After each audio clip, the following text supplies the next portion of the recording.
Deuteronomy chapter 34 in verses 5 through 8. Moses is actually writing this, and he says, Moses, the servant of the Lord, died there in the land of Moab, according to the word of the Lord, and he buried him in a valley in the land of Moab, opposite Beth Peor. But no one knows his grave to this day. Moses was 120 years old when he died. His eyes were not dim, nor his natural vigor diminished. And the children of Israel wept for Moses in the plains of Moab 30 days. There's a lot said in these few verses here. First of all, we see that Moses died in the land of Moab, and that's significant. Moab is not in the promised land, and we're going to look at that a little bit more closely today. It shows a capital H, capital He, buried Moses, and no one knows where he is today. That's because God buried Moses. He didn't want Israelites who are subject to idolatry to somehow put Moses' body before God. And so God removed that temptation. And today no one knows and no one will ever know where he was buried. And we find too that Moses was 120 years old when he died. One thing that stands out to me a lot though in this particular recount of Moses and his death is that it says there his eyes were not dim and his natural vigor was not diminished. Really what Moses is saying here is he could have lived a lot more years. His body was able to live a lot more years. But this was the day that he would die. And it's what God had planned for him based on certain turn of events in Moses' life. I don't know about you, but when I read that verse, I think about this song many of you I'm sure know, written by sung by Tim McGraw, Live Like You Were Dying. And I'm not going to try and remember all those lyrics and things, but you get the idea of someone who has a lot of energy left, especially when you look at some of the crazy things that he would go on and do in that song. I presume a man, most women wouldn't do some of those things, like ride a bull and other things. But he says, you know, what you gather from that is this particular person in the song had a good body, had a clear mind, had an ability to live a bit longer, but had gotten this news that life would come to an end very soon. And that's what I think about when I read this particular verse. Well, this morning I want to talk a little bit about the end of Moses' life, but to do that, really, you've got to look at all of Moses' life. And we're going to hustle through a lot of Moses' writings this morning. And not because it's unimportant, but because I really want to make a few key points towards the end that are our takeaways from the lesson. Many people will look at Moses' life and break it down to 3 segments of roughly 40 years apiece, and that's what I've done here for you. I don't think there's anything new here in that regard. But as I have read through and studied a lot of Moses' writings, which are, the first 5 books of the Bible, Genesis, Exodus, Leviticus, Numbers, Deuteronomy, what I found is within each of these 40-year periods, there's actually 2 very distinct times, 2 different things going on within each of these. And of course, when he was born, the king there wanted genocide of the Jewish people and wanted all the baby boys to be killed. And then he was, with some of God's providence, placed in this river. And then the daughter of Pharaoh found him, and it worked out that, of course, he was able to live his life. And so he was this Hebrew baby that came into the royal life. And he enjoyed all that. He was close to Pharaoh, and all the blessings you could imagine that would come from that. Education, privilege, friendships, network, whatever you can imagine, those were all his. But at some point, he realizes that he's adopted. And he has this Hebrew heritage. And his beginning wasn't really like all of everyone around him. And you see this event as he's roughly age 40, and one of his fellow brothers, a Hebrew person, not a child of Pharaoh, is being mishandled, mistreated, and all that, and he goes to defend him, and it goes bad. and he kills that soldier of Pharaoh's. And of course, that isn't good, and so he needs to leave.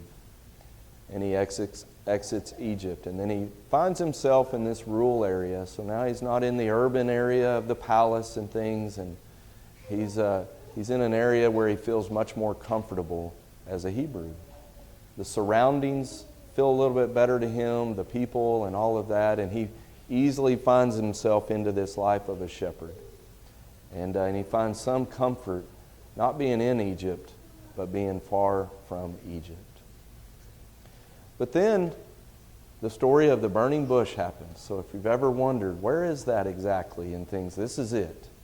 He is called. He says, God says, you're not intended to be a shepherd of sheep for the rest of your life. And I need you to be my servant. And I need you to be Israel's leader out of Egypt. And I need you to go back to Egypt and face Pharaoh. And so Moses tries to come up with every book he can not to go. And God's asked him to do the hardest thing he could ever imagine. But he goes. And he comes in with great discomfort. He's going to have to go against Pharaoh, and God's on his side, and he knows all that, but he's still a little bit scared. But he gives it his best, and he does his best. And he faces the royal opposition. And in this moment was one of the times when he's maybe closest to God in these first 119 years or so of his life, or first 80 years of his life, I guess I should say. And then, of course, he's becomes Israel's leader. And he leads all these people out. They cross the Red Sea. And then he deals with their constant vacillating between obedience and disobedience, and his appeal to God and his defense of them to God. And the way he was with that first Hebrew and the Pharaoh's people, he just continues to do that, to be a representative of God's people as they kind of wander around, hoping to wander forward. Because Moses knows what God had promised. Moses knows that God had promised, as we've studied here, that there would be a great nation and they would have a great land and there would be this great seed. Of course, that's Jesus, our Savior. And Moses knows that while they might wander, there's some place that they need to be. As I looked at the end of Deuteronomy and began to look at the life of Moses a little bit more closely, I think there's a piece of his life that maybe sometimes doesn't get the full attention that it should. You have to kind of watch the animation here. It's in that last 40 years. And it's really just the last year. And in this last year, Moses' life kind of takes a bit of a turn. He might even have been someone who said, now after the events that happen when he's 119 years old, he might say things like what we might say is, this isn't the life I was meant to have.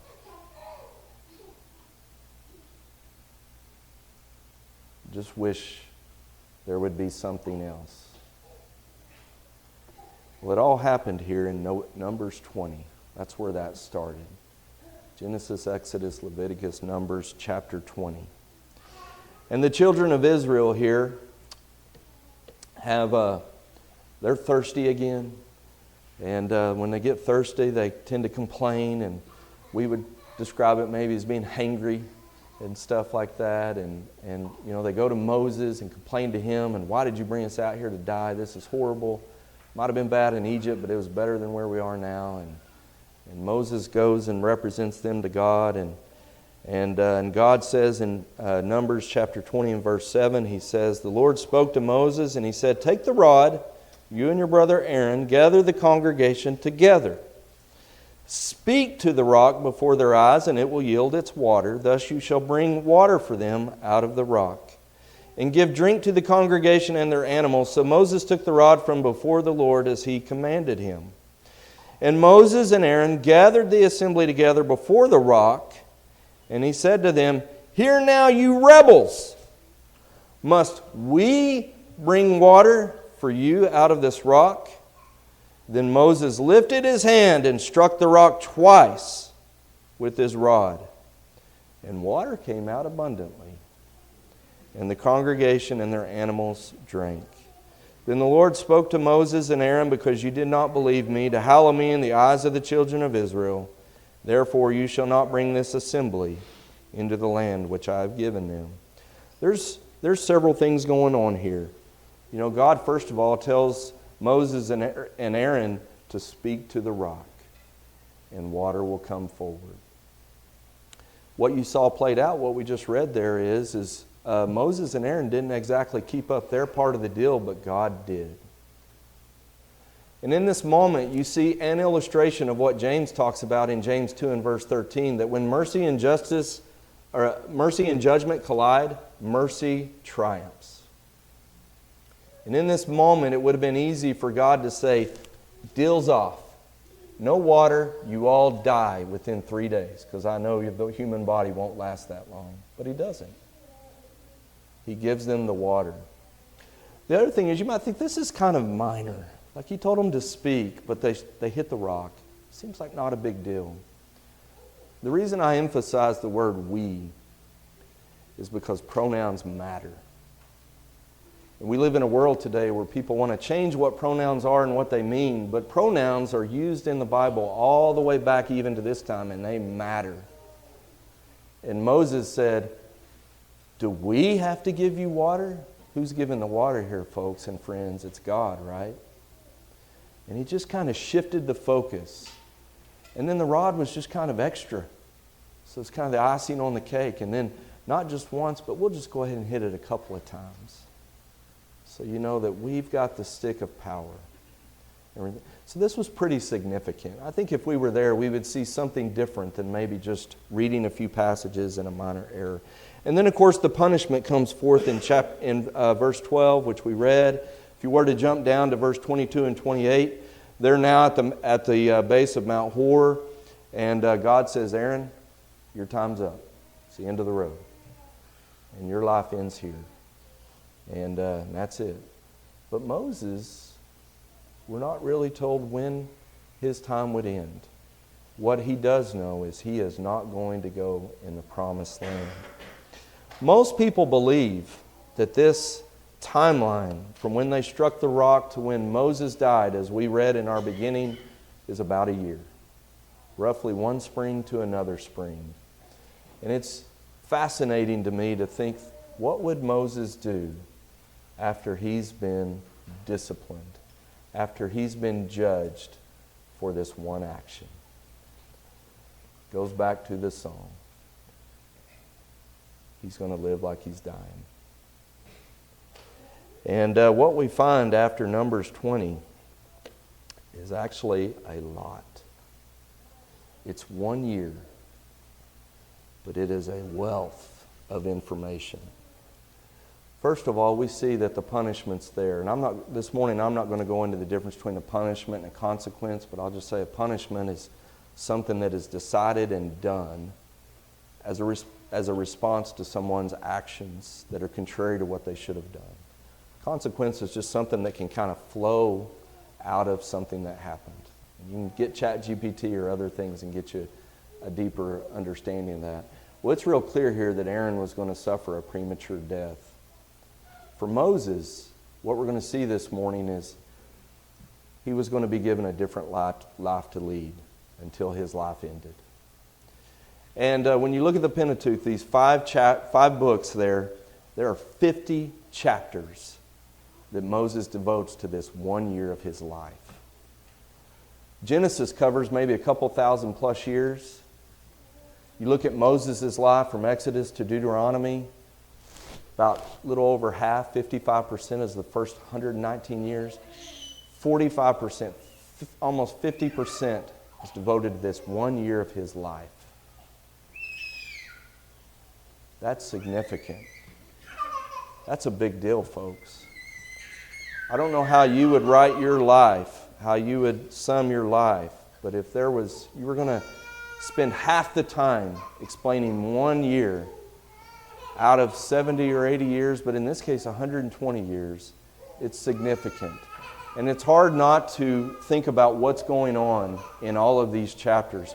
Well, the first is right after Numbers 20, they're on this trip to Moab, and so you can kind of see this is where they would eventually wind up. And I've got a couple of maps we'll look at here, so it's fine if you don't really see what's at the bottom. It's unimportant.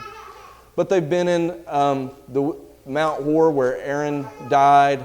They're in the wilderness of Zin where all of this is going on. They need to get up on the right hand or the eastern side of the Dead Sea and the Jordan River, and that's where they're going to come into the land of Canaan, which is moving towards the west or the Mediterranean Sea. And they come to the land of Edom, and the king of Edom says, nope, no way, you're not coming in here. So now they've got to kind of travel to the south and make a big circle and come back up and all that. And you see these battles that are going on, and of course they win and they can continue moving and advancing. There's Balak, he's the king of the Moabites, and he's like, man, these look like some serious people. There's a lot of them, and they look like they're motivated to get some things done. And so he brings along Balaam, and he wants him to prophesy and tell him exactly how to navigate all this stuff. It's a fascinating story about the talking donkey. Here, I think that's in Numbers chapter 22. The Bible's got some interesting things that happen, and so talking donkeys is one of them. And then at the end, we see again the idolatry that tended to showcase itself in the Israelite culture from time to time with Baal, a false god there. And then you get into the rest of Numbers, and you start to see things starting to frame up for this nation as they're starting to approach the land of Canaan. And Moses takes a census, and the point of taking this census is God had said when Joshua and Caleb went to spy out the land of Canaan, and everyone said, nope, too hard, can't do it. But those two guys said, we can do it if you're with us, God. God said, all of you that are above a certain age and older, you're not going in, except for these two guys. And so the census was basically to identify all the people that are going to go in, all the men that are going to go in. And the inheritance, the land is described a little bit. And importantly, Moses works with God to make sure that the people are going to have a successor, because Moses knows he's not getting that inheritance. There's offerings and vows and the rules and regulations around those and how you're going to present those and do those things before God. And then there are these instructions about how the conquest and the dividing up of the land of Canaan that begins to be framed up. And there's this historical reflection where first Moses kind of goes backward before he comes forward. He's reflecting on all the things that God has done and all the things that He's done to walk them up to this point where they're going to be able to take over in this map the purple area, basically the purple area. And he starts to kind of reveal a little bit how it'll be divided up and how it will be governed or led under God with these tribes and their tribal leaders. And he gives them instructions, some of the preliminary instructions of how the conquest will take place. And this is Numbers. And then you get to Deuteronomy, 34 chapters of Moses talking. And Moses isn't just kind of talking to dead space. He's not on TikTok just wondering if there's going to be 3 people or 3 million people listening or following. He's not on Facebook. He's talking to people about what they need to know. And there's really 3 things that he wants them to know. He wants them to know what God has done for them. And as he's going through that, and we're not going to read all 34 chapters, thankfully for you, but I've condensed it down to a few words. But he says, God has made this covenant, and you're special to Him. And we just mentioned that earlier. God delivered you out of bondage. No matter what you're undergoing right now, you have to trust that He offers a better life. As we've wandered around, we haven't simply been wandering. He's been training us. He's been guiding us. He's been providing for us. He's been protecting us. And sometimes we overlook some of these blessings that come, like even with our own parents. Why don't you do this for me? Well, I've fed you every day of your life, and whatever and stuff. But we maybe appreciate those things a little bit more, maybe when we don't have them. Remember when I moved out, I felt like my mom did a great job taking care of me, but sometimes I didn't like the food we had or whatever and stuff. But when I moved out and I actually had to get that stuff on my own, you know what? I pretty much began to eat just about anything, and especially if it was free. And I had a greater appreciation for all the things that she could do, that she did for me, simply because she wasn't there for me every day now. But He provided for us, as Moses said, and more importantly, He protected us. We were able to be in this wild land with wild animals and wild people. And even when we fall short, we could put up a bronze serpent and just look at it, and it would provide us both direction and guidance and protection. Secondly, He wanted them to know what God expected. And God expects a lot.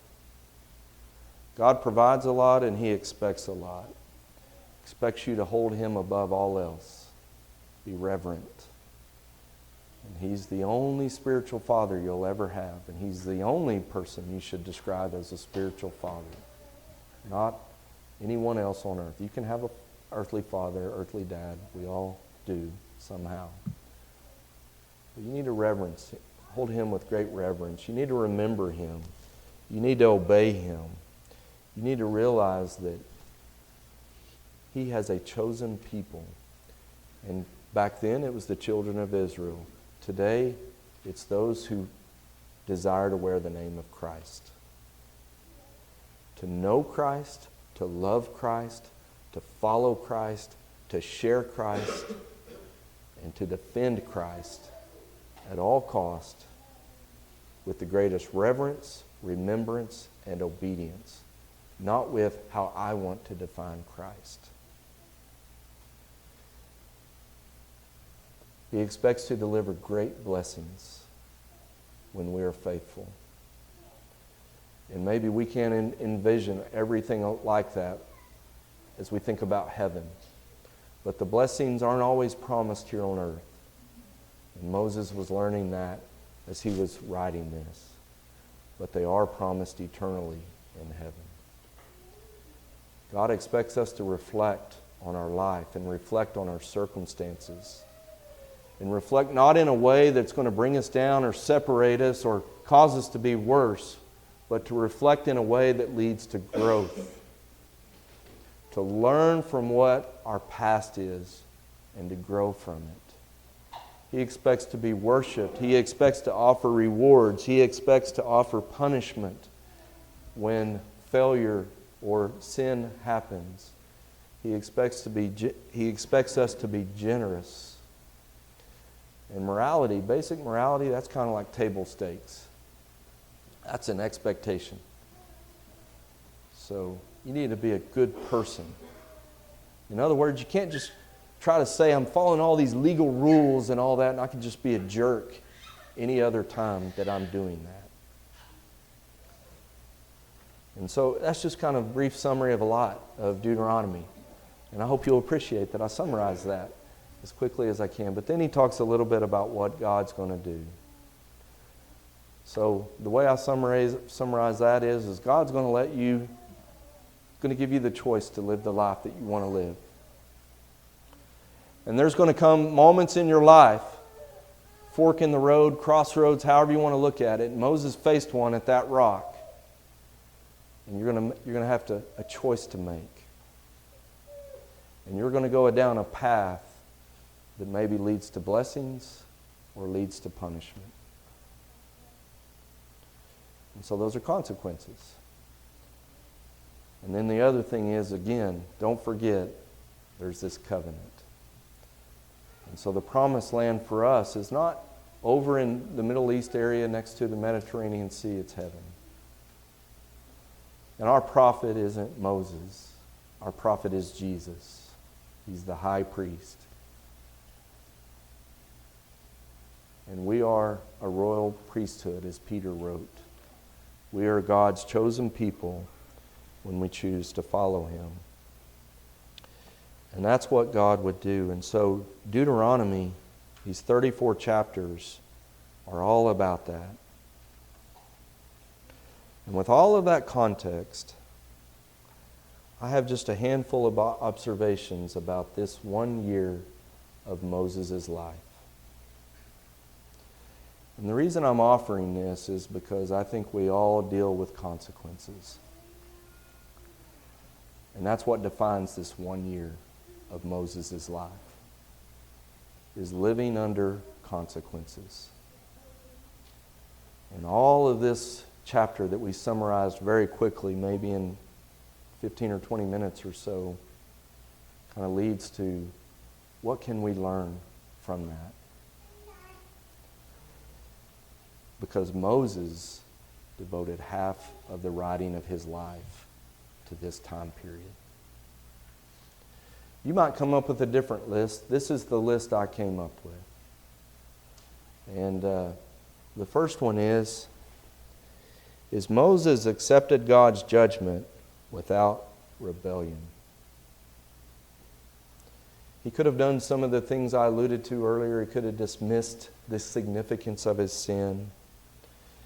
But he didn't. After God told Moses in Numbers chapter 20 and verse 12 that he would not enter the promised land, he didn't argue. He didn't complain. He didn't run off and pout and go somewhere, go back to Midian.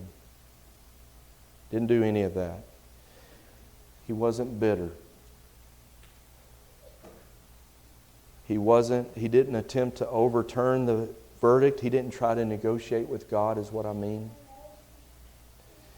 He didn't blame the children of Israel for complaining and putting him in that situation where he had to actually make a choice of whether to speak or do the rock. Say it's me, say it's God.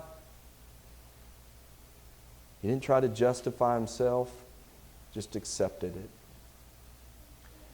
And I got to tell you, as you read through all of that, I think most people, at least in that moment when it happened in Numbers 20, no one but Moses and Aaron knew what just happened.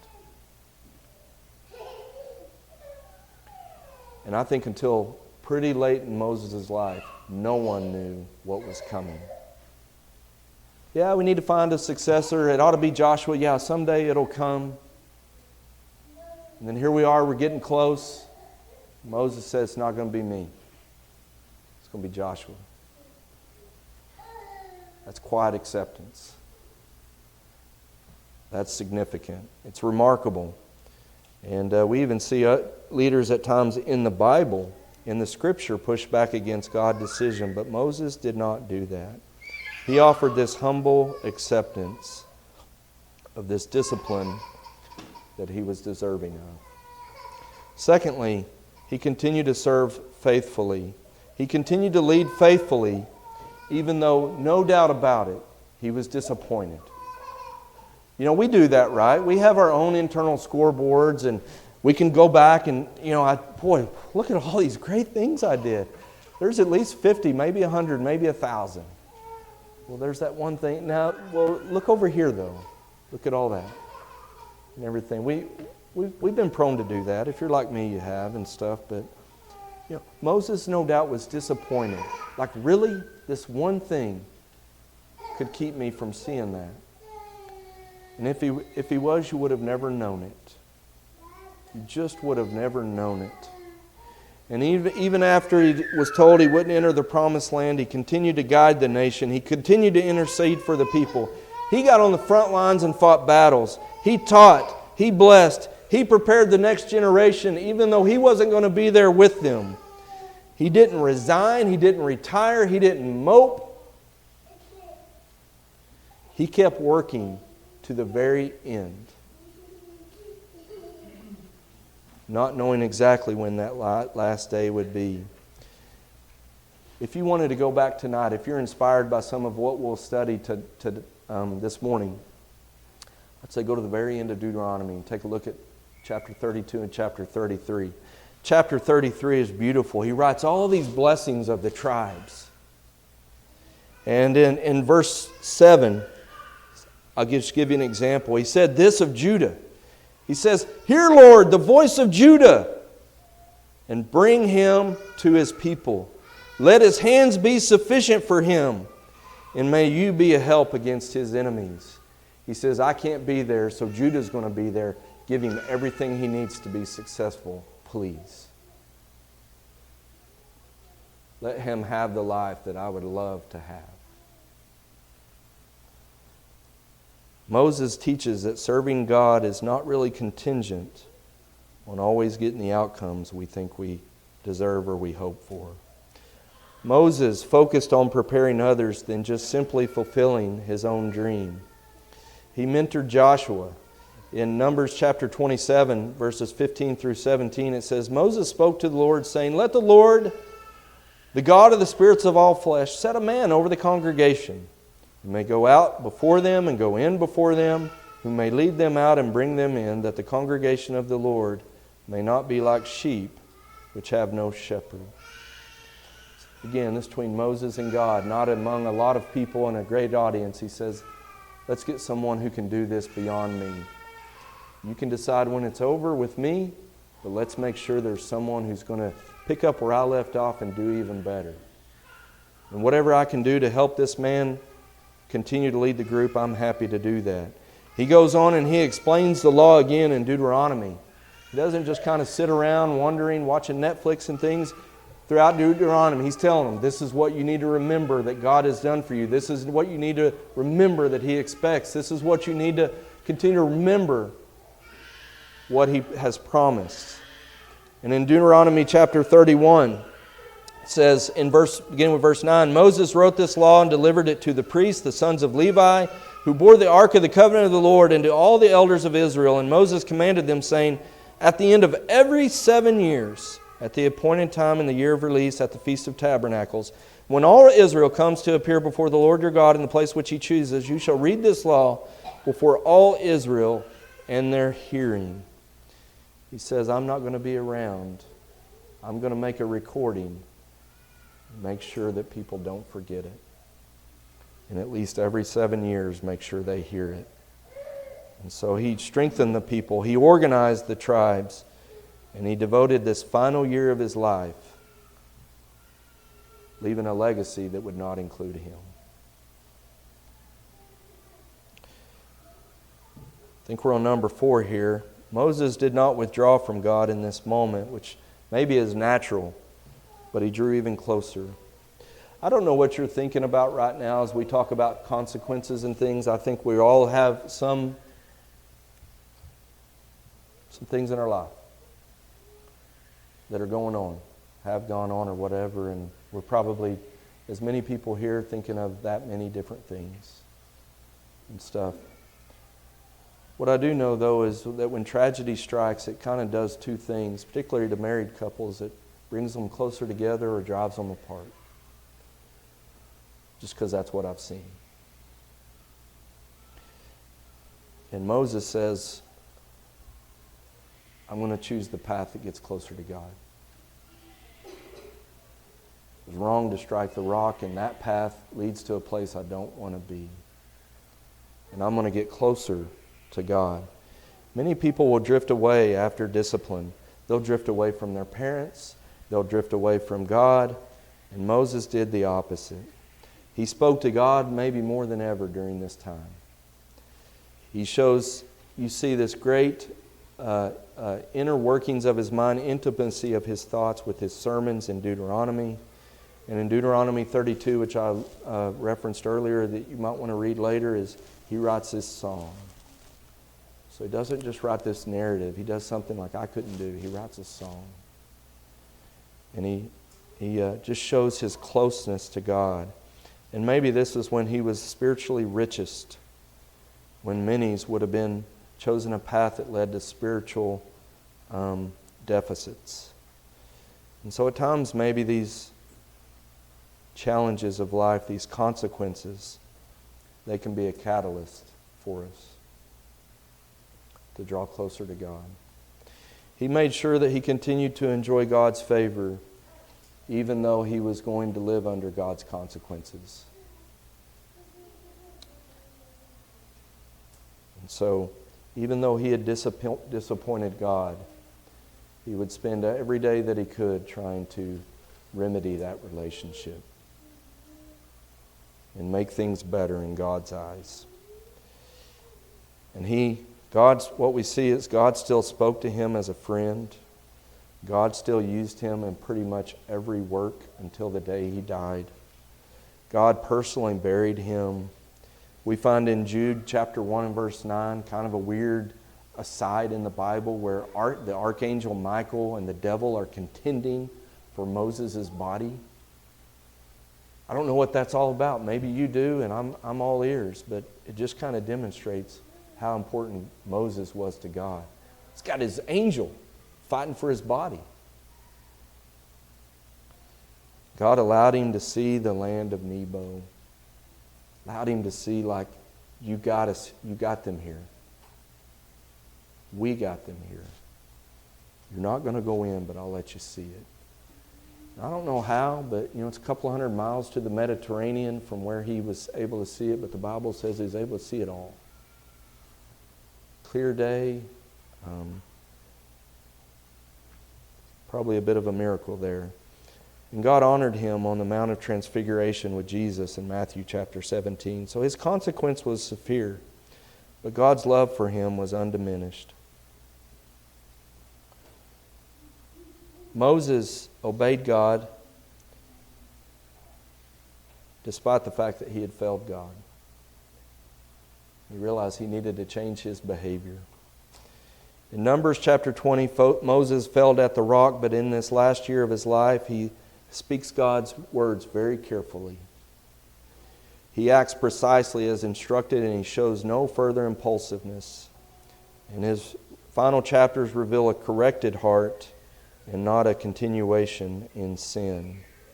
And so Moses was not defeated, but he was definitely corrected. And then finally here, Moses did not let this one event define who he was. He let everything else, and he made sure he built a big body of everything else to define who he would be. Not necessarily to the average person, but to God. And then whatever the people thought is what they thought. And he didn't make the most of that. In Deuteronomy 34, where he wrote that, and he said the people mourned for him for 30 days. That doesn't mean that he thought he was special. That was normal. It's what you did for anyone. And so he's just saying, I'm just a person of the people. But before God, I want to be seen as being faithful. The servant of the Lord, as Deuteronomy 34 and verse 5 says, faithful in all of God's house, Numbers 12 and verse 7, and Hebrews 3 and verse 2. And he's described as Israel's greatest prophet in Deuteronomy 34 and verse 10. And so even though he sinned at Meribah at that rock, God does not define him by his worst moment. And that's how God is. He defines his people by grace, never-ending grace, not by a single failure. I want to offer just a couple of final words. Thank you for your patience and your attention. You've been fantastic this morning. When you look at this, I think there's two types of people who live under consequences. And the first is like Moses. And I can attest, I've lived under consequences like Moses. You're someone who's failed, you're deserving of punishment. You have these resulting consequences that you have to deal with.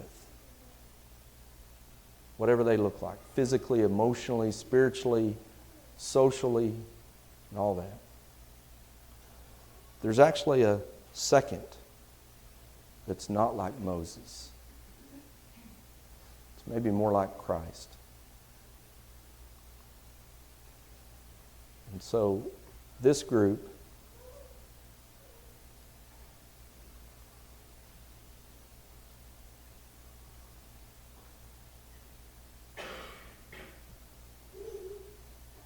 doesn't need discipline, but they're still subject to the consequences. Why? I don't know whether they were overlooked. Maybe I shouldn't say we. Whether we're overlooked, whether we're harmed, whether we're abused. It's not because of what we did. It's because of maybe innocence, naivety. Maybe we didn't have a Moses there to defend us. And so we don't deserve punishment, but we still have to navigate these consequences. And in these moments, we need to make sure we continue to serve faithfully. We're not going to get bitter, as Hebrews 12 warns about. We need to make sure that we have other people in our life that are going to help our life be better and more full and more wholesome. So like Jesus, when he continued to serve, he served faithfully. When he was tested by the devil in Matthew chapter 4, he was faithful. When he realized he needed to have those who would carry on the ministry after him, he enlisted apostles. When he was about to go to his crucifixion, he sat down to pray to God. John chapter 17. When he was on the cross, he talked most intimately with God more than anyone else. He sought God's help in that moment. He wanted God's love in that moment. And whatever you may be going through, I understand there's temptations. You'll ask questions like, this wasn't the life I was intended to live. Some people think about making choices to end their life. Don't do any of that. Do what Moses did in the last year of his life. Do what Moses did in the last month of his life. Do what Moses did on the last day of his life. Look at it and imagine heaven and make all the decisions you can make that get you there, that get you to that promised land. We didn't talk this morning a whole lot about Jesus, but I will, as we offer the invitation, I want to make a couple of points here. Is that in Deuteronomy chapter 18 and verse 15, the Lord your God will raise up for you a prophet like me from your midst, from your brethren. Him you shall hear. All the way back in Deuteronomy, we see this signal that Jesus is coming. And in Numbers chapter 24 and verse 17, Moses describes him as a star shall come out of Jacob, a scepter shall rise out of Egypt, out of Israel. And this is our Savior today, Jesus. If you want all those blessings that we talked about this morning, if you want the responsibility of obedience and consequences that can come from that, here's how you do that. You learn about Jesus, you decide to believe Jesus, you decide to follow Jesus, you decide to confess Jesus, and then you decide to be baptized like Jesus, as we can see in these verses and see the plan. If you'd like to know more about that later on, we'd love to study that with you. But right now, if you stand ready to do these things, we stand ready to help you do them. If you need the prayers of the church, having already done these things, we can help you too. We'll invite you to stand while we sing this song.